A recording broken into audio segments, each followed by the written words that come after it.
Olá, eu sou Ricardo.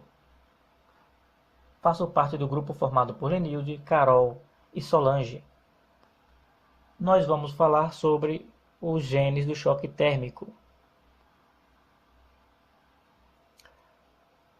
Vocês já pararam para pensar o que determina o sexo das tartarugas e de alguns répteis?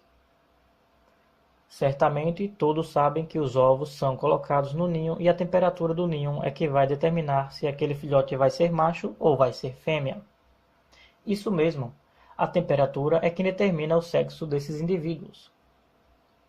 Todos os ovos de tartarugas incubados a 30 graus Celsius desenvolvem fêmeas, enquanto que todos os ovos incubados a 25 graus Celsius desenvolvem machos. O fato é que, antes do período termossensível, TSP, todos os embriões não possuem sexo, mas durante a TSP, alguma informação é transmitida para o tecido gonadal e faz-se transformar em ovário ou testículo.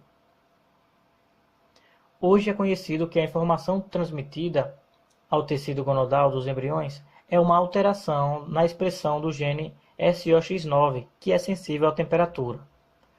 O resultado da expressão do gene SOX9 afeta um outro gene importante na determinação do sexo.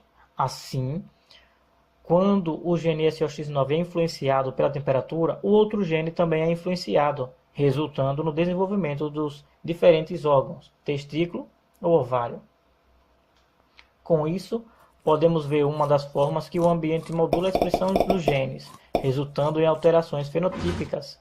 Entretanto, é válido ressaltar que existem inúmeros outros exemplos de influências ambientais sobre a expressão gênica e a maioria dessas influências apresentam interações complexas que resultam em diferentes fenótipos.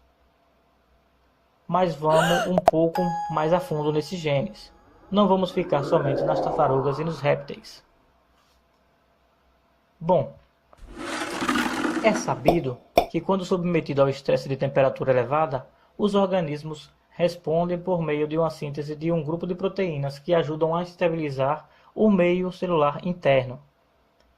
A expressão das proteínas do choque térmico é regulada na transcrição, isso é, o estresse por calor induz especificamente a transcrição dos genes codificados dessas proteínas.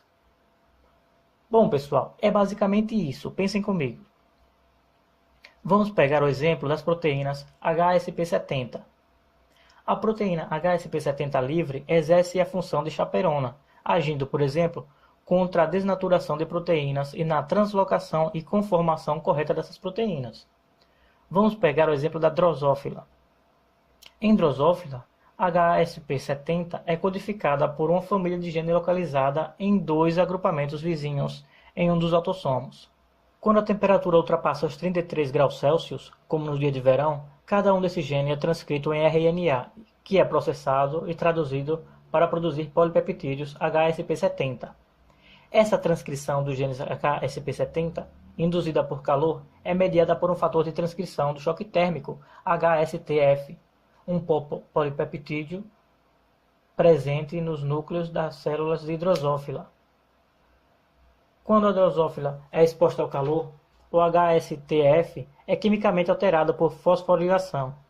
Nesse estado alterado, liga-se especificamente às sequências nucleotídicas em posição 5' em relação aos genes HSP70 e torna os genes mais acessível à RNA polimerase 2, que é a enzima que transcreve a maioria dos genes codificados de proteínas.